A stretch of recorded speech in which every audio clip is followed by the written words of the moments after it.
talking about the biggest stories that matter to you the most. Breaking news, John Calipari is finalizing a 5-year deal to become the Arkansas Razorbacks' next head coach, covering college sports like no one else. The biggest guests in sports. We now welcome in Hall of Famer Jim Calhoun. Such a pride I had, I came to connect. The legend, Tim Tebow, joins us. We'll run it back. I like it. The legend, Herschel Walker.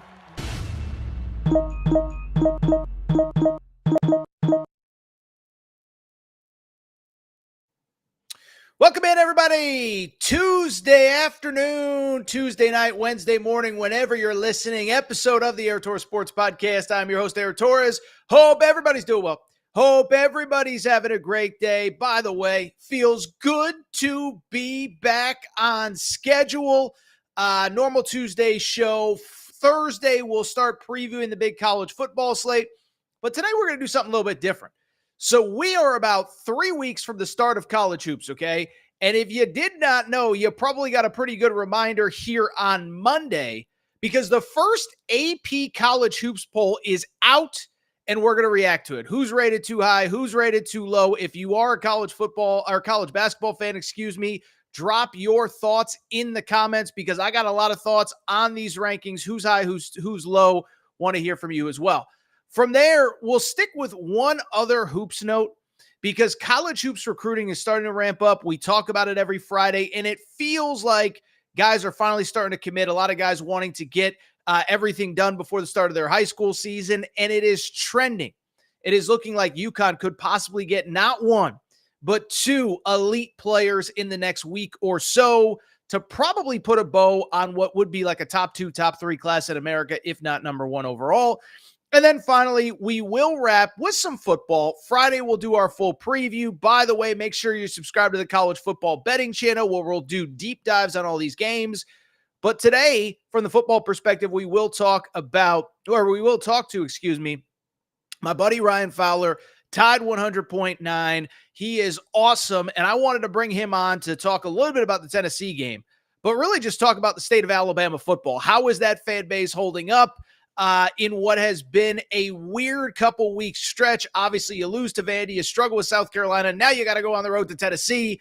And it has been a strange couple days in Tuscaloosa, and Ryan will give you the pulse of that fan base. Before we get started, a couple quick things. One, make sure that you are subscribed to the Aaron Torres Pod YouTube channel.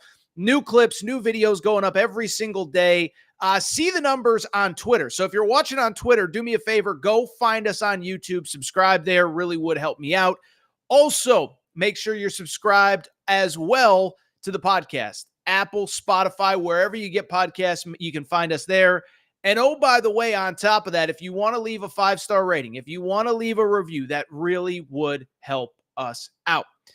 One other thing before we get started too, should mention, by the way, I do want to welcome back our newest sponsor, one of our favorite sponsors. That's right, folks. I'm talking about Blue Chew, baby. That's right, fellas. Remember back in the day when you were always ready to go? Now you're getting older. Football team stinks. Maybe you're a Jets fan, watch Monday Night Football, but you got Devontae Adams. So whatever. Things are finally trending up, but you need that extra kick. That is where Blue Chew comes in. Blue Chew is an online service that delivers the same active ingredients as Viagra, Cialis, and Levitra, but at a fraction of the cost and in chewable form. To get started with Blue Chew, it's easy. Just go to BlueChew.com, consult with one of their licensed medical providers, and once you're approved, you'll receive your prescription within days. The best part, it's all done online. No awkward trips to the doctors, no standing in line at the pharmacy, no stink eyes, no raised eyebrows, no nothing. It is all done, again, online. Now, I know what some of you are probably thinking. Torres, it sounds interesting, but does it work? Well, here's the best part. I'm going to let you try it for free. Try it for 1 month and see how you feel. I feel very confident that you're going to love it. Your partner's going to love it. That, listen, your football team may stink, but you'll be rocking like the 85 Bears between the bed sheets, okay? So for more information, but as importantly, to take advantage of that special offer with the special deal specifically for our listeners, you can try Blue Chew for free when you use our promo code Torres at checkout. All you have to do is pay $5 in shipping. That's BlueChew.com, promo code Torres, to receive your first month free. Visit BlueChew.com for more details and important safety information. Again, 1 month free. All you got to do is pay $5 in shipping. BlueChew.com, promo code Torres. We thank Blue Chew for sponsoring the Aaron Torres Sports Podcast. With that said, it is a Tuesday, maybe Wednesday when you're listening. It is October. Football is here, but you know what? Here's the crazy part. Basketball is quietly coming about 3 weeks from the start of college hoop season. UConn had a charity exhibition on Monday, so there is no more time to waste. Let's get to the topic of the day. And the topic of the day, again, we'll get back to football later this week. I promise, you have my word. We'll get back to it later in the show when Ryan Fowler from Tide 100.9 joins us. But right now, it is about hoops. And if you wanted proof that hoop season is coming fast and furious, look no further than the fact that on Monday, the first AP Top 25 is out. What we're going to do over the next couple minutes, I am going to give you the teams that I believe are overrated, that I believe are underrated. If you want to drop your comments in the comment section, we'll get to them at the end of this segment. But before we get to it, I do want to, first of all, I'm just going to give you the top 10. I'm not going to go every team, top 25, but the top 10 I do think is interesting. Then we'll get to, of course, the teams that I believe are overrated and underrated. So here are the top 10 according to the AP. Kansas is at number 1. Alabama's at number 2. UConn at 3. Houston at 4. Iowa State at 5. Gonzaga at 6. Duke 7. Baylor 8. North Carolina 9. Arizona 10. Why is that top 20? Why is that top 10 interesting? Some of you may be asking, well, how about this? It is because here is how it compares to the final top 10 that I put out after the NBA draft deadline in late May, early June. I had Bama 1, Kansas 2. I had UConn 3. I had Houston 4, Iowa State 5, Gonzaga 6, Baylor 7, North Carolina 8, Duke 9, Arizona 10. That is interesting because it is quite literally the same top 10. So I don't know if all the AP voters are like, dude, this Torres guy knows his stuff. I got to go see where who he has ranked and where he has them ranked because this guy never misses. But the same top 10, I actually do think, just for some context as we get into overrated, underrated, I should very quickly give 15 or 11 through 25. 11 is Auburn, 12 is Tennessee, 13 is A&M, 14 is Purdue, 15 is Creighton, 16 Arkansas, 17 Indiana, 18 Marquette, 19 Texas, 20 Cincinnati, 21 Florida, 22 UCLA, 23 Kentucky, 24 Ole Miss, 25 Rutgers. I think the thing that stands out there, a lot of SEC representation, not just Kentucky, not just Tennessee, not just Bama, but some teams that we're not used to seeing. Remember, Texas, of course, is an SEC team now, Florida in the top 25.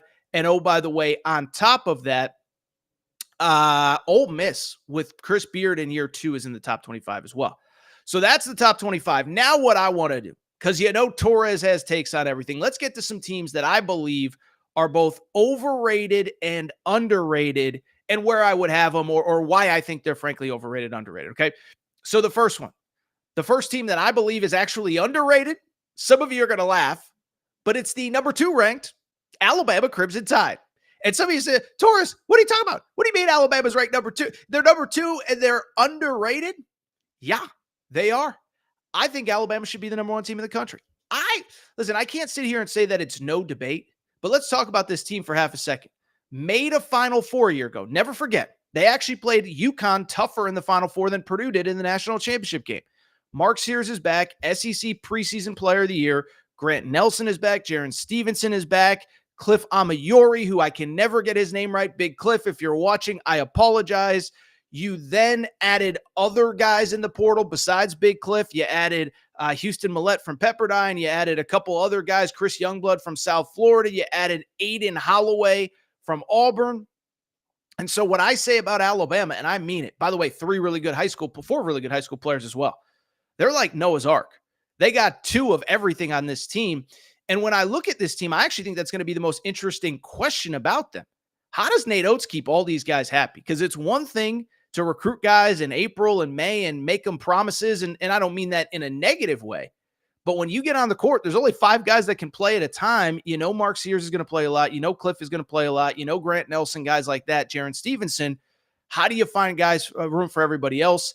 But to me, this is the best team on paper, 2 deep at basically every spot. They didn't have rim protection last year. They do. They are, in my opinion, the favorite to win the national championship. Really, really, really like Alabama. Let's get to the first overrated team on my list. That's at number 13, the Texas A&M Aggies. Okay, so first of all, everyone says, "Oh, Torres, you're a SEC homer. You just never say anything bad about these SEC teams." Let me say this about A&M. Okay, Buzz Williams, great at what he does. Not here to criticize the guy. He's won everywhere he went. But this is kind of the 3rd year in a row with this core, and I'm trying to think of an example in life. You ever just go through the same thing over and over and over, and you kind of get tired of it, and you're kind of like, I need to see it to believe it? Well, this A&M team, the last 2 years, has been really hyped with largely the same core. 2 years ago, they were right on the fringes of the top 25, started 8-5. And they had a good back half of the season, big SEC play, NCAA tournament, all that good stuff. But they don't, they started 8-5. They struggled out of the gate. Last year, they were actually ranked 15th with, again, largely the same group of players. Guess what ended up happening? Started 9-4, basically won 0 meaningful out-of-conference games, and really had to rally once SEC play started. So I get the hype. I get why other people have them in the top 25. I'm just not going to put them there because at some point I need to see it early in the season. The AP poll is not supposed to be, and the AT poll too, the one that I do, is not supposed to be just who is the best, who's going to be the best by the end of the year. It's who's the best right now. And again, A&M has struggled out of the gate. I'll believe it when I see it. I do not have A&M in my top 25 to start. Let's keep it going. Underrated team in college hoops. Let's go all the way down to the 20s. There's actually 2 teams in the 20s, but let's start with number 22, the UCLA Bruins. Okay, so UCLA coming off a very rare down year for Mick Cronin. Listen, Mick Cronin has quietly been really good at UCLA. Made the Final Four in year 1 or year 2. Year 1 was the year the tournament was canceled. Year 2 makes a Final Four. Year 3 makes a Sweet 16 where if Caleb Love doesn't go off, they're going to the Elite 8. And then year 4 makes another Sweet 16 where if Gonzaga doesn't make a miracle shot at the end, they're going to the Elite 8 to play the UConn Huskies. By the way, that was the year their best player, Jalen Clark, got hurt late in the season. I guess he was the second best player, but you get the point. Bottom line is Mick Cronin has been great until last year. And if you remember last year, he lost most of his roster, went heavy on international players, and it just didn't work. And I'm not going to blame him and I'm not going to criticize him because 1, he's basically won every single year for about 15 years in a row. So I'll give him an off year. But 2, went heavy international. And I think the important thing to note on the international guys, a lot of them didn't get to campus until late.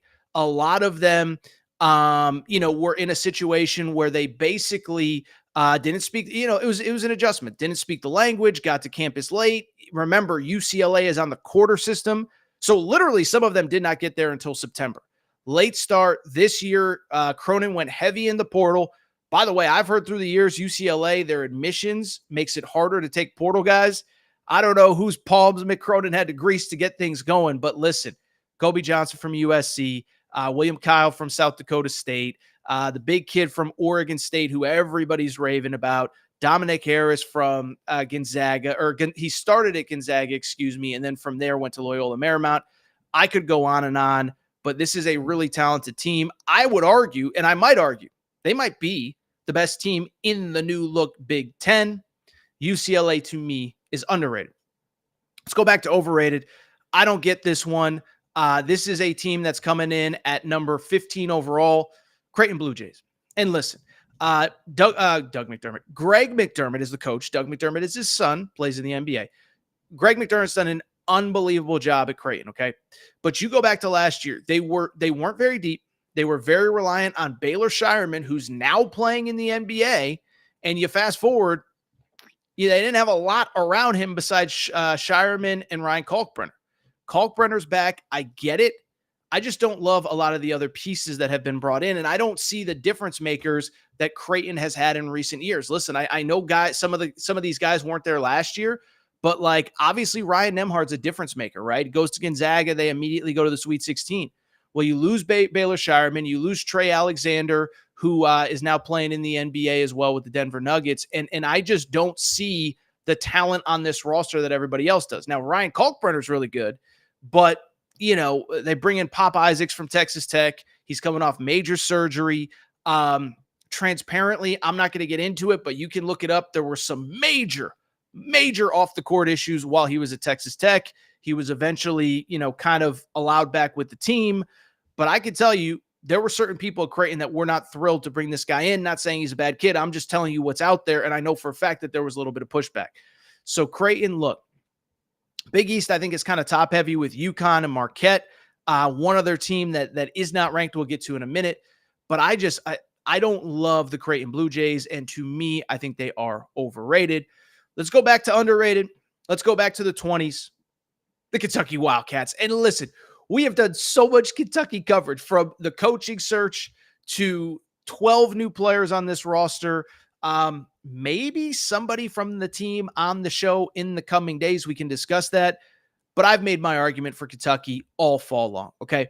This is a team that, remember, 0 returning players, but of the players that they got out of the portal, 4 guys who averaged double figures in major college basketball: Jackson Robinson at BYU, Andrew Carr at Wake Forest, Kirk Risa at West Virginia, and Otega Owe at Oklahoma. They added the best defensive guard in the portal, Lamont Butler, who Mark Pope has literally said is ruining practice because he's so good defensively they can't run offense when he's on the court playing defense. Amari Williams, who Mark Pope believes could be the best defensive big in the SEC, is on that roster.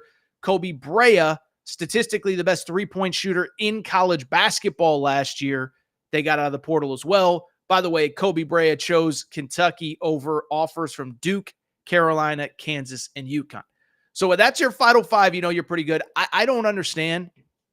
I'll look at my poll really quick. I think my final top 25, I had them at like 13, 14.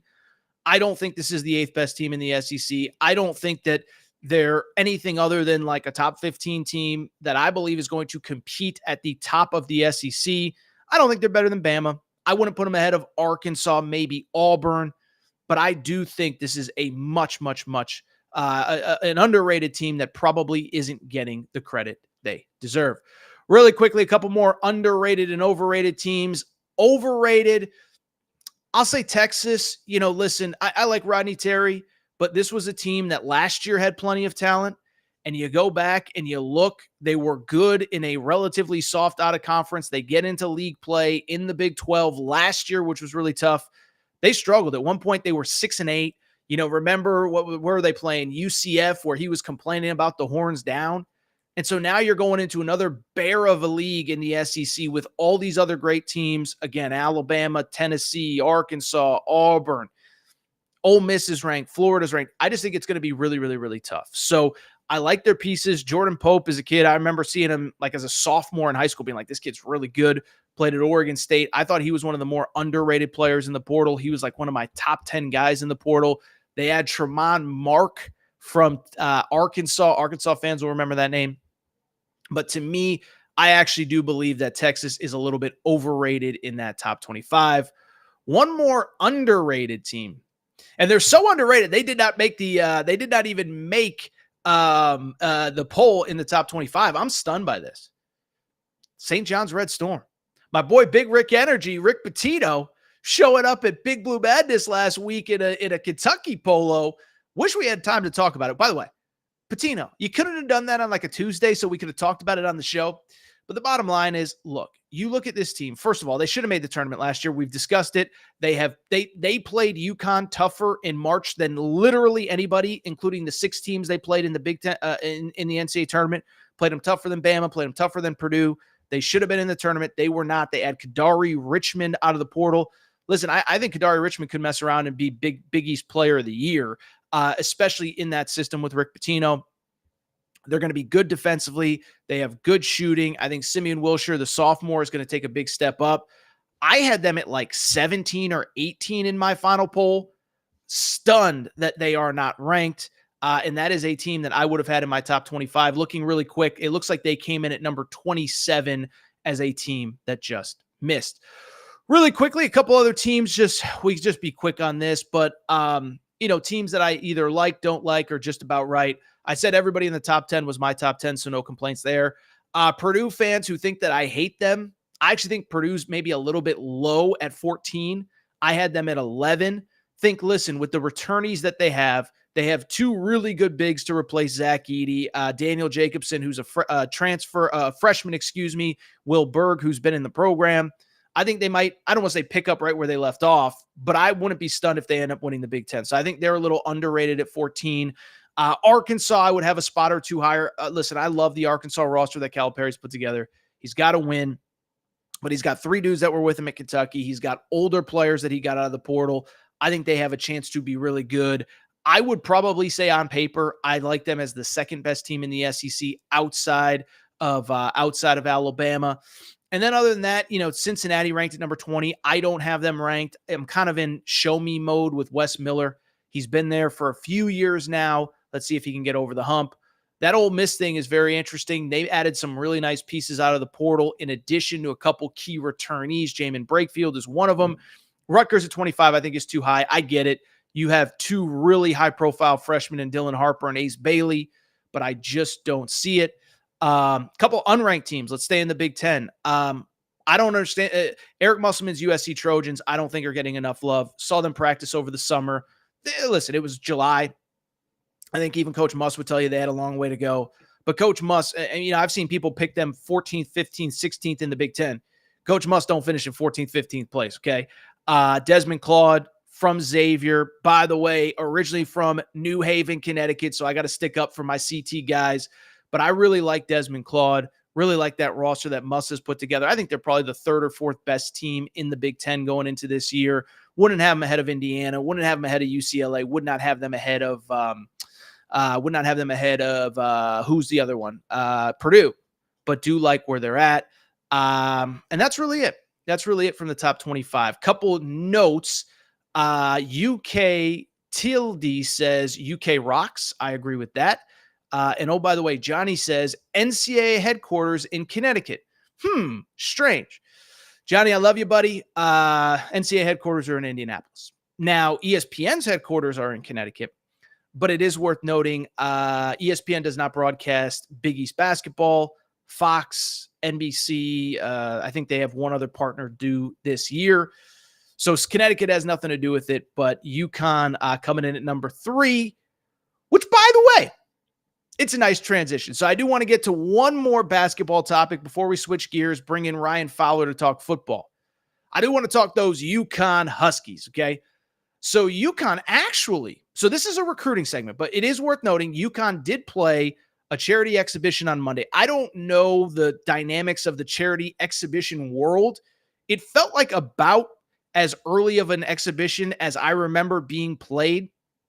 Certainly televised. Credit to UConn for getting that game on NBC Boston. It was streamed on UConnHuskies.com. I live in California, was able to watch it from my home. So UConn opens the season on Monday, charity exhibition win over Rhode Island. There's another place and another time to talk about that, although I will say they did look good, especially offensively. Got a chance to watch them practice last week when I was in stores, by the way.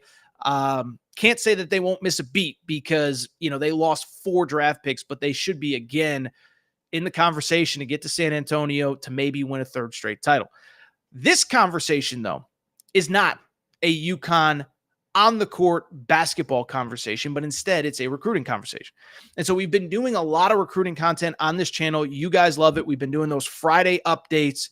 This week, though, I don't know that we can wait until Friday because it's looking like in the next 10 days and maybe as early as Wednesday, UConn might close out 2 elite high school prospects. They already have 5-star Darius Adams combo guard committed.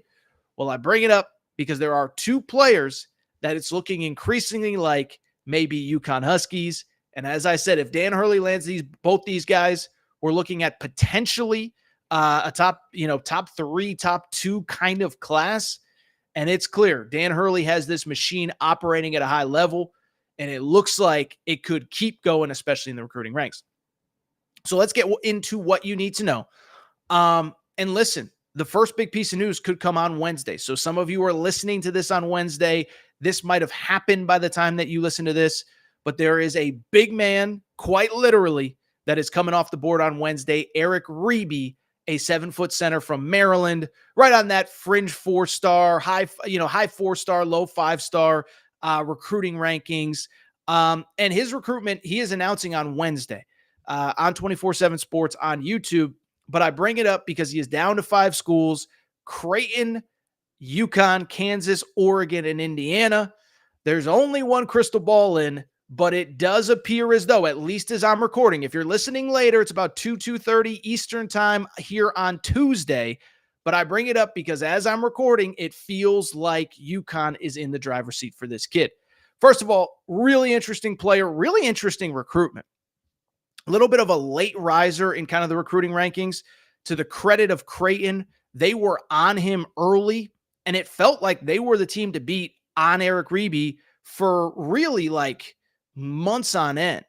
Then the summer happens, his recruitment blows up, he blows up, Kansas gets involved, Indiana gets involved, UConn gets involved, Oregon as well. He visits all 4 schools, and what I could tell you is UConn has clearly made him a priority. They've been down to see him. He's in the DC area, see him 4 or 5 times. Remember, he was one of those guys, by the way, that they went to watch right after visiting the White House. So you visit the White House after you win a national championship. Dan Hurley, assistant Kamani Young, Luke Murray, they show up in the suit straight from the White House, the most baller gangster recruiting move that you could possibly do. But I bring it up because they have clearly prioritized him. They had him on campus. And if they can close this deal, this will be one of the more impressive recruiting commitments that Dan Hurley has gotten. Not because he's the highest ranked guy that they've signed, but because of the manner in which they did it. If they can get this kid, because remember, Creighton has been on him for a long time, okay? And if you can beat out a Big East rival to get a kid that they desperately wanted when you came in late. Oh, by the way, you also beat out Kansas, Bill Self, who's a great recruiter in his own right. Mike Woodson, to his credit, has won a few recruiting battles as well. Like, that just speaks to, like, UConn's officially operating at the highest level in recruiting. Because the one thing about Dan Hurley, listen, when he has recruited and developed some really talented players, but I can't think of very many where he was very well behind, made up the ground, got the guy he wanted. And this could be one of those examples, okay? Now, if UConn were to get this kid, really, really talented big man, and kind of that perfect big man for that UConn system, okay? He's 7 foot. Because of it, he's going to inevitably be compared to Donovan Clingan. I don't think it's a perfect comp. Donovan was so big and so physical and so strong, even as an 18-year-old at Bristol Central, let alone as a freshman at UConn, sophomore at UConn, where I thought he should have been the number 1 pick in the draft. This kid's not quite as physically strong, but man, is he gifted. 7 foot, can put the ball on the floor, can shoot threes, can pass from the high post, everything that you would want. And I think he'd be that perfect 5-man for UConn to bring in. Again, they expect a lot out of all 5 players on the floor on the offensive end. Obviously, he would add rim protection on the defensive end. You're going to need a big guy. Samson Johnson's leaving after this year. Torres Reed, who looked very good in that exhibition, is there for another year. But I bring it up because they've wanted that 2 7-footer, 2 big-man platoon. They've had it the last couple years, and I think if they can close out on Reeby, they would be thrilled. Good news is we're going to find out here very, very, very soon because Reeby commits on Wednesday. Really quickly, the other player that's worth noting, and this kid, he's one of my favorite players in the class of 2025. A kid that we've talked about a lot on this channel, Braylon Mullins, 6'4", guard from Indiana. And we've talked about him a ton. You can see on the bottom of the screen, 5-star, number 2 player in Indiana, number 16 nationally, according to 24/7 Sports. And listen, everything that everybody says about him is true. Probably the best 3-point shooter in this class. And you just talk about a perfect fit for UConn. Now, what's interesting, to his credit, another kid that kind of blew up a little bit later, and he did his due diligence in recruiting, okay? Took a visit to Carolina, took a visit to Michigan, took an unofficial over the summer to Kentucky when Pope got the job. but it feels like, well, he's cut his list to 3. By the way, worth noting, if I have not yet, he commits next week. Excuse me. He commits next week, October 23rd. He has cut his list to 3, Indiana, UConn, and North Carolina.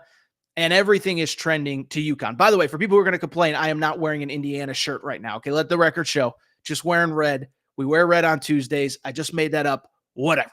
As far as Braylon Mullins is concerned, first of all, I feel good about UConn. It's not done till it's done. I get how it is. But the bottom line is it feels as though this recruitment has been an Indiana UConn thing from the beginning. Carolina made their best effort. Again, I thought Michigan made a good run at him as well, Kentucky. But when he cut the list to 3, it felt like it was UConn versus Indiana. And transparently, it was, the tough decision that every kid kind of has to make in this situation. Do you stay loyal to kind of the local school, to the home state? Every kid feels that pull if the opportunity presents itself to play for the state school. Braylon Mullins is from Indiana. Worth noting, he didn't go to one of these prep schools or leave the state. He stayed in state at his school to play his senior year of high school basketball. So he's from Indiana. We know that when you don't commit to the state school, if he doesn't commit, because it's not official yet, but if you don't commit, we know what happens, right? Not that anybody's mean or awful, but you feel that pressure to stay home. Especially feel the pressure, by the way, because earlier about a month ago, Indiana did get a commitment from Trent Sisley, one of his AAU teammates and a really good friend. But the bottom line is that over the last probably, week, 10 days since he announced that he would be announcing on October 23rd, all the buzz has been on UConn. We've seen a couple crystal balls come in. It's worth noting, Indiana fans have seemingly given up on actually landing him, which is kind of interesting. There's some frustration with Mike Woodson, but listen, if he does end up at UConn, it's hard to blame him, right? 2-time defending national champions. And the system fits him perfectly too as well, right? Situation where he'd come in, get a lot of shots up, elite 3-point shooter. And I know it's cliche, like we talked about with Klingon and Reeby, but would be kind of in that Cam Spencer role from a year ago, where he comes in, able to make plays off the dribble, able to hit threes on the ball, off the ball, and showcase him for the NBA. Dan Hurley has very publicly told him, I believe you are a one-and-done type talent. Come here, be great, compete at the highest level. I'm going to push you, and we'll see what happens from there. So Braylon Mullins commits next week, October 23rd, next Wednesday.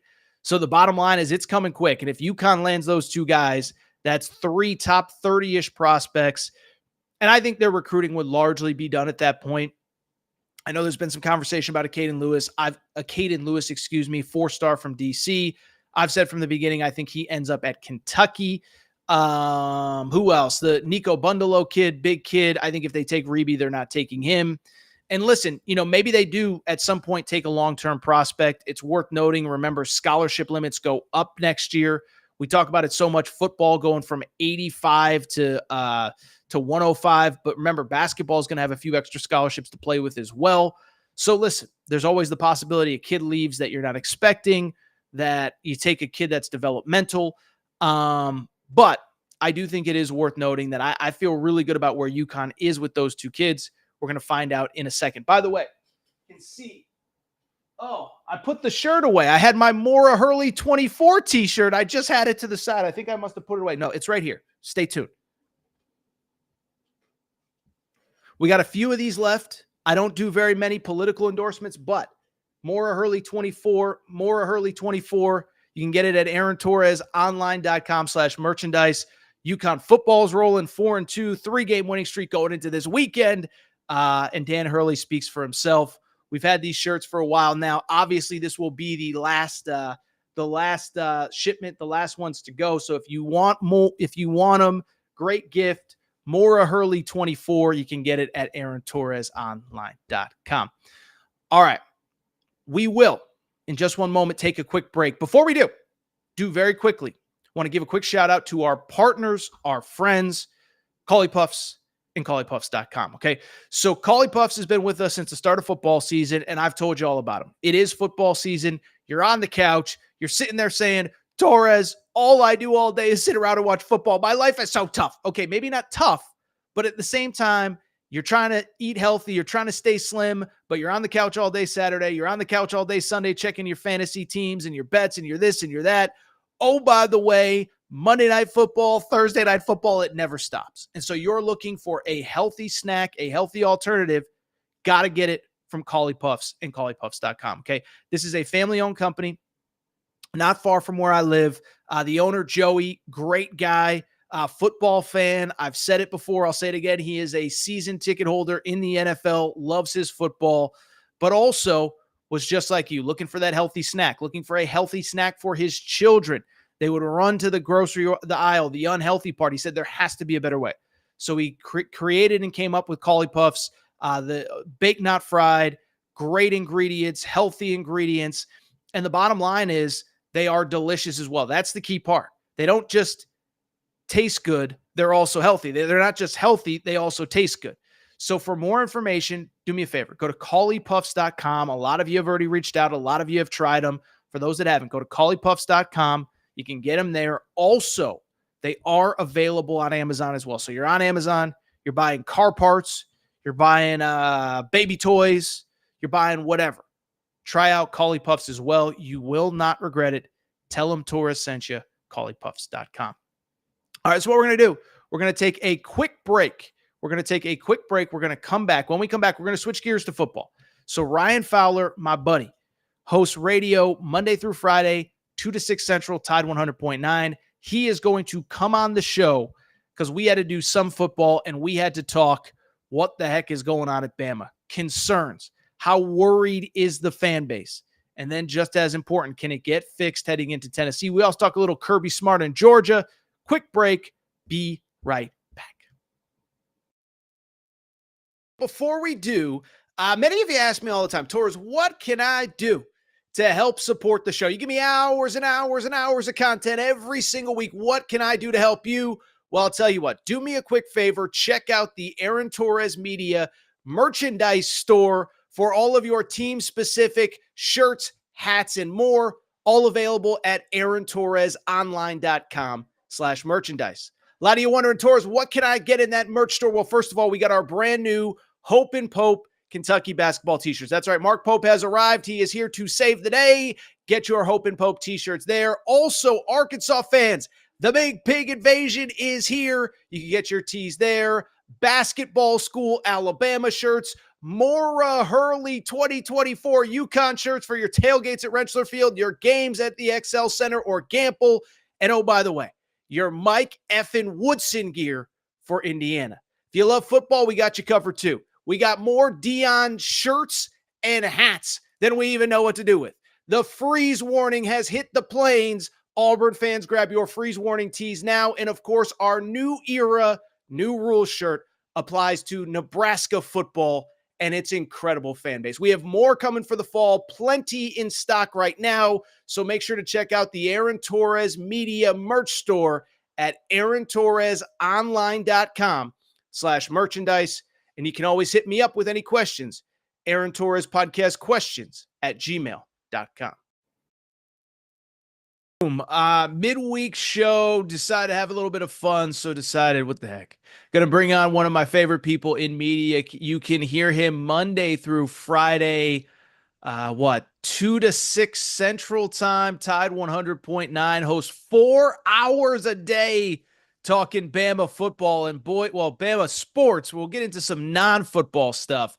But Ryan Fowler, it is quite an eventful time for Alabama fans. We're, of course, coming off the Vandy loss, the South Carolina narrow win. How are you, my buddy? How are you holding up, and how is everybody else holding up? No, it's good. It's good. It's, I covered the valleys of Alabama football prior to Nick Saban's arrival. I was a part-time student. So I'm not saying we're going back there, so don't quote me on this, but I covered the peaks and the valleys. Now, this is nowhere near, because I hear idiots in Tuscaloosa that will tell me, hey, we're going back to the Shula days. I'm like, are you guys kidding me? You never lived the Shula days, okay? I promise you. If you're saying 5-1 is Shula days, matter of fact, Mike Shula was on the field. He was a South Carolina analyst. So maybe Caleb DeBoer just wanted to be nice and say, we wanted to show you not everybody struggles at Bama, including myself, and maybe that was a struggle fest. But it's been fun. It's been fun, as you know.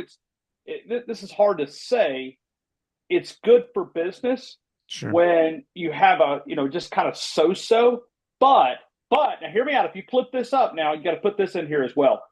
I had rather take one for the team and make it difficult and just be undefeated, beating everybody's brains in. And, I'd rather take one for the team and just have to work harder. But when I walk in at 2:00, the phone lines are literally lit up. They're all like, I could be talking about ping pong and one of these days I'm gonna kind of aggravate the audience a little bit. But it's good to see you, man. Good to see you.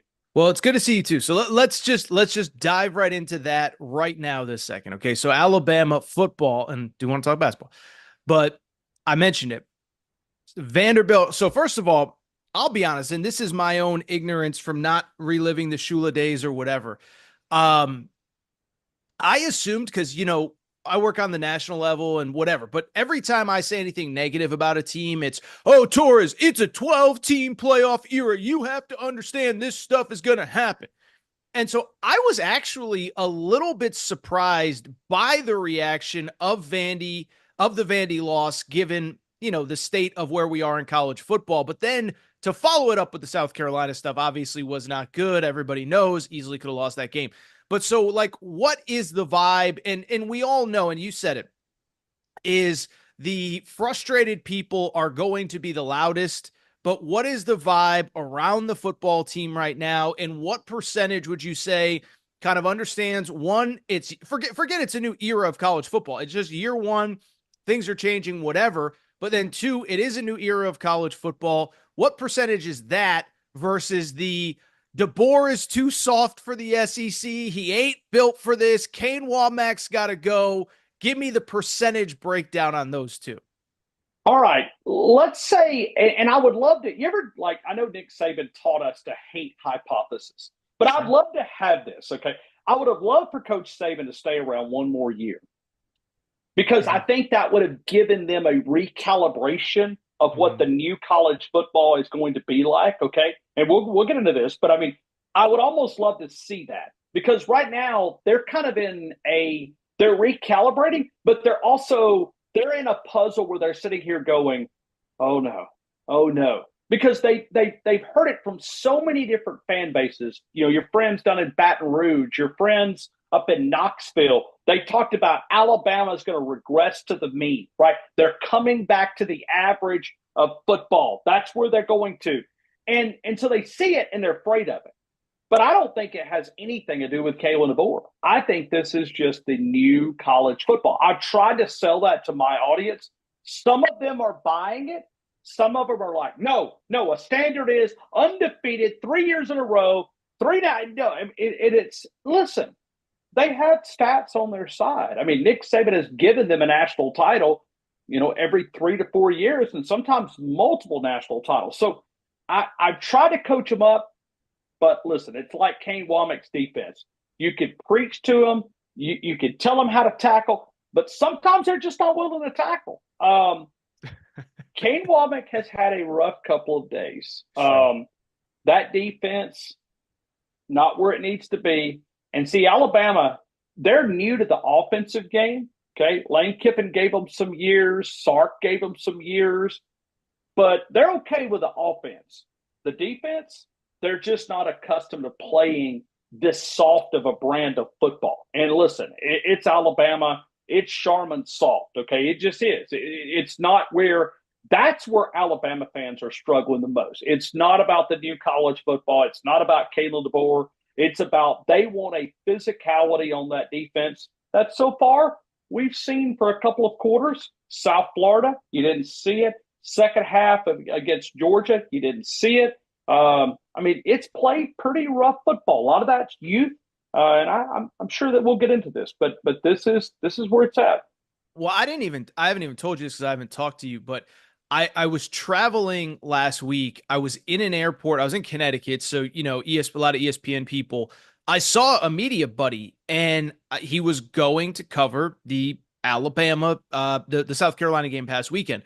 But he had seen them earlier in the year, and he said, Torres, I just don't know if they have that edge, man. And now, and I said this on my show on Sunday, but Nick Saban towards the end struggled with that. I mean, you look at the Bryce Young, Will Anderson team that everybody thought was going to be the best team in the history of the program, and obviously they didn't even compete for a national championship.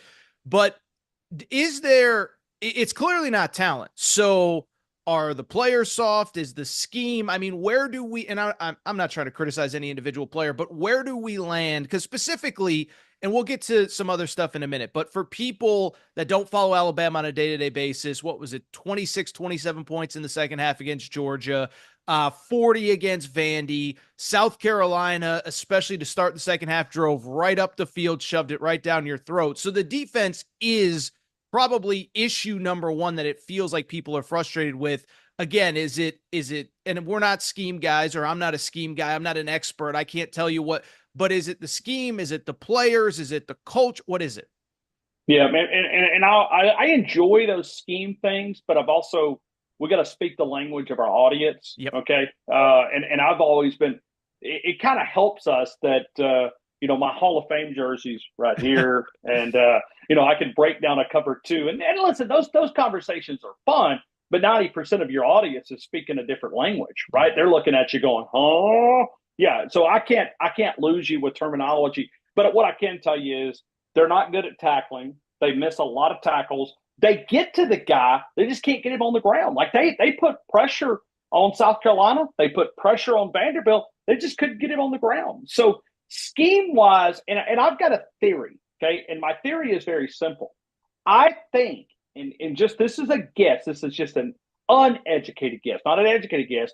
I think what they're doing is they have so many youthful pieces of the puzzle that they're having to – I'm trying to look at another word because football is never dumb it down. Because I don't want to say dumb it down because to be a football player, you got to be highly intelligent, but you got to bring it down a couple of notches, right? You got to get down to a level where it cannot be this super complex. I mean, Nick Saban ran a complex defense. This one, I think, is more player-friendly, but in return, it's more predictable for the opposing offenses. And that's where Alabama is. I mean, listen, if I could see it up in the press box, I know those professional offensive coordinators can see it. And Shane Beamer said it going into the South Carolina game. He told his wide receivers, hey, listen, we're going to be able to make some yards on the way they play defense. That's not a good phrase. Hopefully they're saving something for Tennessee. Kalen DeBoer, he's so like, I think the gift and the curse, right? When you move on from Nick Saban, listen, we've talked about it. You and I have talked about it on your show since February, since January. Best guy that you could have possibly gotten. But he is also the Taylor opposite of Nick Saban in every way, shape, and form. I don't think Taylor opposite is even a word, but you get the point. Complete opposite in every single way. Is Kalen DeBoer, and I know you have a great relationship with him. I'm not trying to put you in a bad spot. I feel like there is. You want me to call him? You want me to call him? To get I mean, if you can get him on the show, maybe we could ask him about the defense real quick. Let's see. Hold on, he's at practice though. Oh, he's at practice. Yeah, well, you can't text him. You can't text him right now. He's at practice, but he does wear the iPhone. I don't know. If I wanted to be a jerk, I could say they need that practice right now, but I'm not doing it. Okay. Yeah. So okay. Here's my question. I don't think that he is too soft to be, or he's not built to coach in the SEC. I do think when you've dealt with 18, 17, whatever it is, years of Nick Saban, where the ass chewings, as in his own words, are public and vocal, and he'll call out a media member, he'll call out an assistant coach, he'll call out a player, he'll scream at Lane Kiffin on the sideline. I do think that's another adjustment. So what do you say to people that say either Kalen DeBoer is too soft or he's just not built for the SEC? Go ahead. Okay. All right. He's fine. He'll be fine. Okay. Listen, he's not too soft, but I want to flip the question to you back to you, teacher. I want to go back to Torres in Connecticut, elementary, middle school, high school. I'm actually wearing my UConn hat here right now. So okay, yeah, go Huskies! National champ right there. Sorry about the Final Four. Sorry about the Final Four, but continue. Yeah, we apologize. We apologize. But all right, so I want you to call out. The teacher may be dead at this point. Who was the hardest teacher you ever like? I mean, I'm talking about that teacher that said, "Torres, I want you in your desk at 7:59 for a 8 o'clock class, and you better have your pencil on your paper. Who was the most difficult teacher? You remember that So person? I honestly don't remember names, but I will say when I was an undergrad at the University of Connecticut, there was a class that was very hard. But see, it doesn't work for college, though. Okay.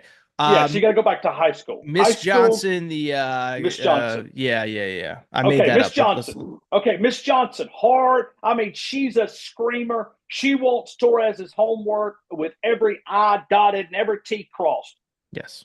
Did Miss Johnson ever have a substitute teacher?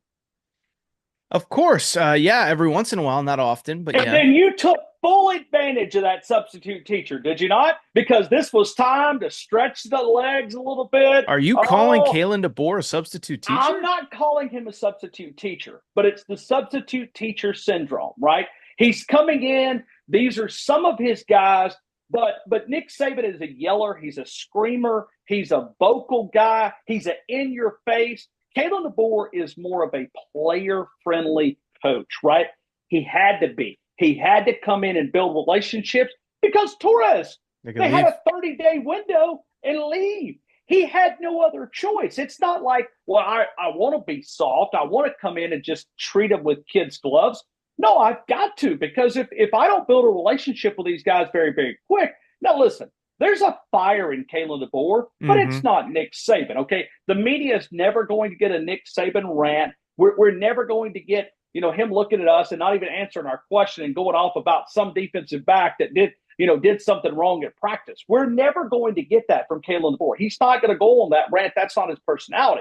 But he can connect with people, and I'm not exactly sure if it's not this way is the better way. The in this era, yeah, because look at Kirby over in Athens. Ooh. He's a Nick Saban guy.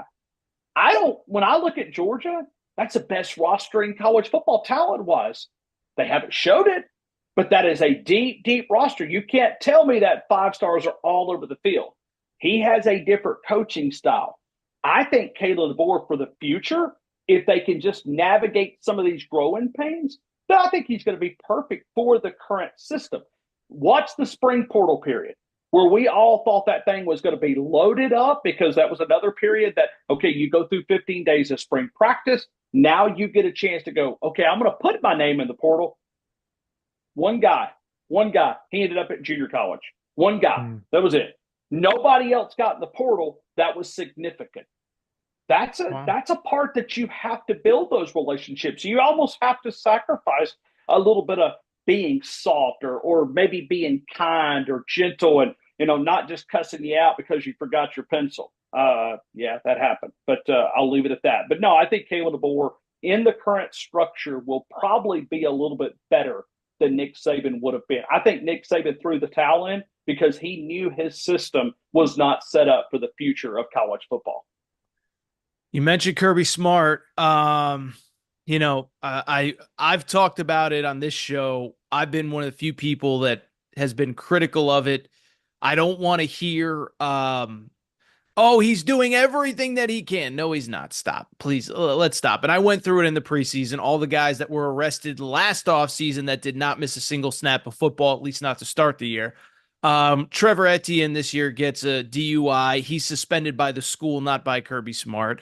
We have another guy arrested last week. By the way, and I'll defend Kirby, I don't think I feel relatively confident saying I don't think that he specifically was going out of his way to shove Mississippi State's quarterback Michael Van Buren, but it all kind of adds up to just a really bad look. Maybe I'm over exaggerating by shoving an opposing player with the players that are getting arrested, but you live in that area. You covered Kirby Smart. Now back in the Saban days, you didn't get to spend much time with the assistant coaches, but what do you make of the state of Georgia football right now?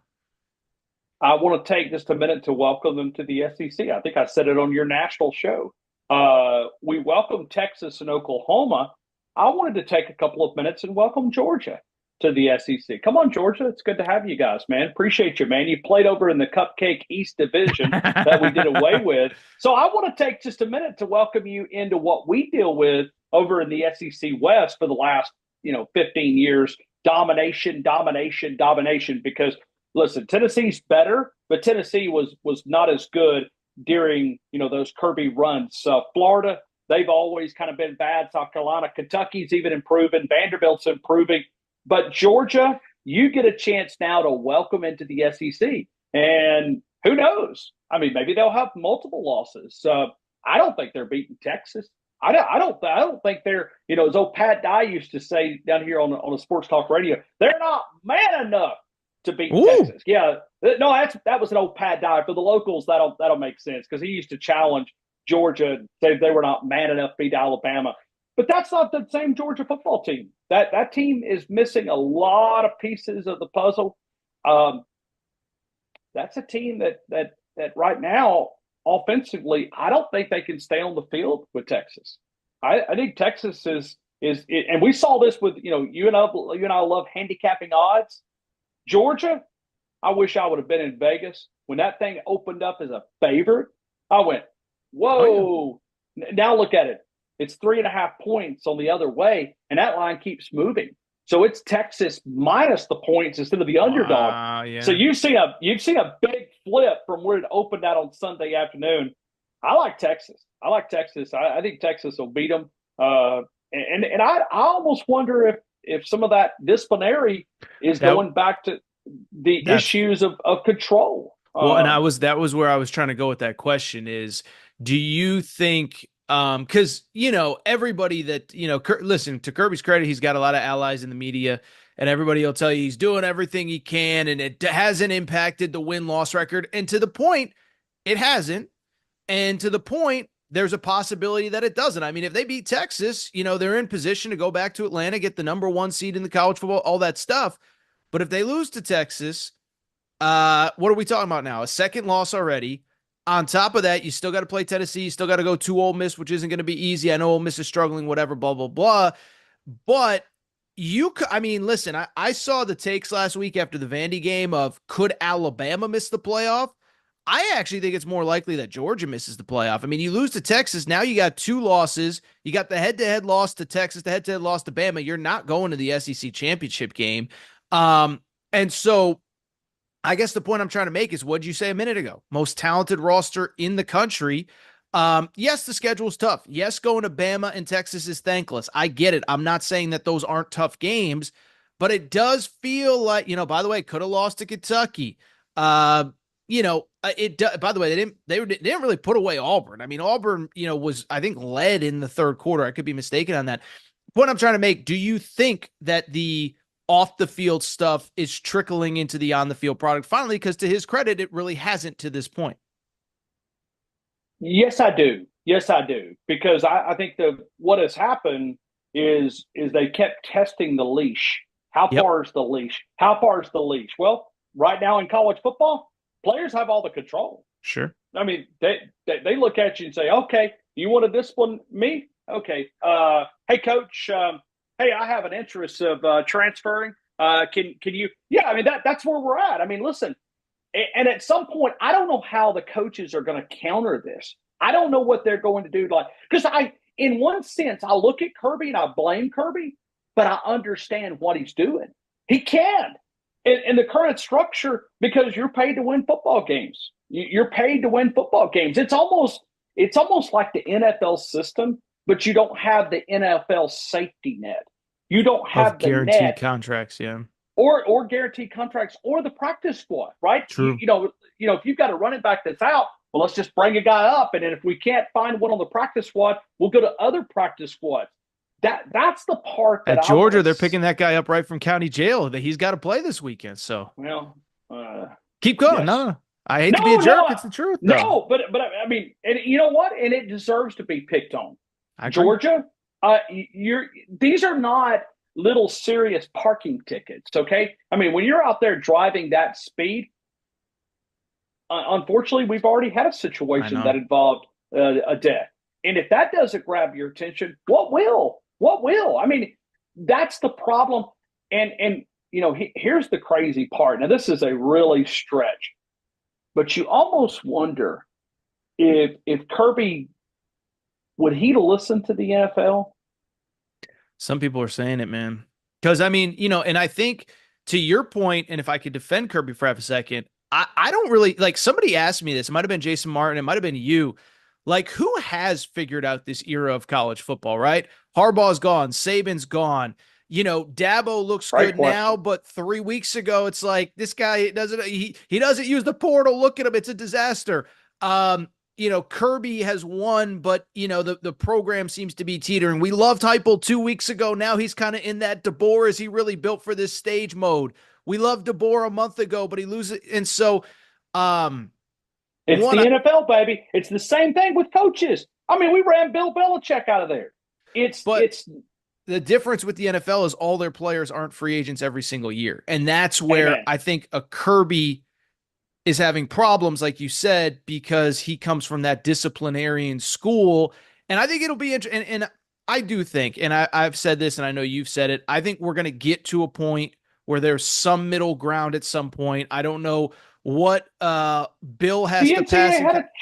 They had a chance a couple of weeks ago to cut down the portal, to trim the spring portal period out. They're not going to do anything because they're afraid of the government. Well, I wasn't even saying the NCAA. I just. Oh, okay. Oh, you think it might come from the conferences? I mean, Greg Sankey's the most powerful person in the sport, and I can't imagine that when he gets those 16 coaches in the room together, they're thrilled with the state of things. And so, it's like the NFL. Goodell works for the owners, got to get stuff done.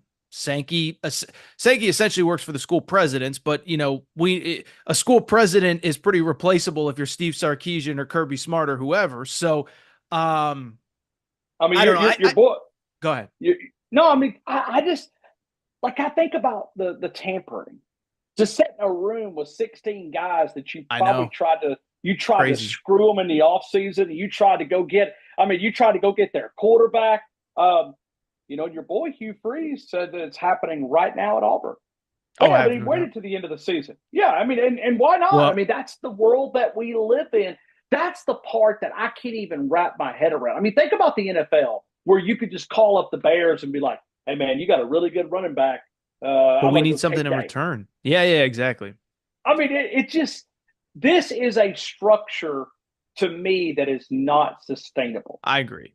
But I don't know what they can do. I don't have the solution. Well, and I'll just say, I mean, listen, I know it's cliche. I do think at some point everybody's going to be an employee. Once you're an employee, you have a contract. I get it, at least in football. I don't know. I don't have all the answers. I'm not a lawyer. I don't get paid for all this stuff. I'll defend the NCAA, though. I say this all the time. They put in the one-time transfer rule. And by the way, I always say this. You know who really grinds my gears? And you're going to laugh because he's just he seems like a jovial old man that I don't even know if he knows what he's doing anymore. But Mac Brown, if you remember, he was the number one advocate. We can't have this. They're recruiting out of the handshake line. And then what happened to the start of last year? His best wide receiver was a 2-time transfer. This is the biggest travesty that's ever happened. We have to change the rules, blah, blah, blah. They got lawyers involved, and, the rest is history. So to your point, I don't think college sports is totally in a great place right now. At some point, there has to be some, I don't know what the right word is, some balance or something that's done to fix this, because it can't keep going on like this. Ryan, you got a 4-hour show to do, so I'm going to let you go. Any other? Well, no, I got to talk basketball. Dude, well, I was going to ask you about the SEC football, but AP, I will tell you, earlier in the show today, we did talk about the AP poll coming out. I am infuriated that Alabama. I'm restricted to talk Alabama basketball. I mean, I'm literally going to get cut off. I mean, I was going to wish happy birthday to Nate Oates. A belated happy birthday. Happy birthday, Nate Oates. 50 years of age. Kayla DeBoer turns 50 in a couple of weeks. So if we can get this thing going, you got two really, really young coaches. And as you said, number 2 AP. Listen, I've always said it, and people think Ryan's an anti-basketball. Listen, when Alabama gets good at ping pong, I'll get Forrest Gump on to break it down. Okay, I'm just telling you. Okay, Alabama basketball has been a conversation, and it's, as you said, number 2, the highest ranking preseason in school history. You got Mark Sears, you got Big Cliff, Grant Nelson should be a huge part. I mean, this is this is going to be. I talked about it earlier in the show. It's the highest ranking ever. It's one spot too low. They should have been number 1. Should have been number 1. You say that tomorrow in Tuscaloosa. Okay? Oh, I will. When you come on your weekly segment, I want you to say it in Tuscaloosa. You can tee me up. We could start with that if you want. But Okay. yeah, they look really good. And I'm excited for the hoop season. And I know we got 6, 7, 8 more weeks of football plus like 11 weeks of postseason. Reminds me, you ever seen the movie Basketball when the postseason goes on for like 8 months? That's how I feel like college football is going to be. Starts like December 14th or something. It ends January 25th. So, and that doesn't even include the conference championship. So, anyway, Ryan Fowler, Tide 100.9. You can listen to him 2 to 6 Central time. I think that math is correct. Or, yeah, 2 to 6 Central. I join him every Wednesday at 2:15 if you care to listen to me. But Ricky Ryan Henderson. Ricky, yeah, we call it the Ricky Henderson spot, the leadoff spot. I set the tone for the entire show. Ryan, go host a 4-hour radio show, man. I'll talk to you tomorrow. I appreciate you. By the way, Ryan C. Fowler on Twitter. That's all I got. Is there anything else you want to talk about before I let you go? I mean, we talked Bama basketball. No, but I'm going to make a prediction. Okay. We're going to see Vanderbilt and Alabama in a rematch in the SEC title Woo! Game. It was funny because we were on air when I'm just kidding, by the way, but yeah, it's. I mean, they only have 2 losses. I mean, they're not out of the playoff picture just yet. That Georgia State loss may come back to bite them in the playoff picture. Really quick, 30 seconds. How you feeling, or a minute? How you feeling about Saturday in Knoxville? Oh, I think we get a win. I think we get a win. Yeah, I think we get a win. Why do you say that? I just think Alabama has got something that they play their best football, and against the better opponents, I think to get them out of town is going to be good. I think to get them out of this noise that's in this vacuum in Tuscaloosa, get them on the road where everybody hates you. I think this team will play engaged. I just feel like this team has been a lot of growing up. Vanderbilt, you got them. The second trip to Tennessee, I think Alabama wins the game. I think Vegas has got the right team favored. All right, Ryan Fowler, you can hear him 2 to 6 Eastern, 2 to 6 Central, Tide 100.9, Monday through Friday. Ryan, I appreciate you. We'll do this again soon, okay? RTR.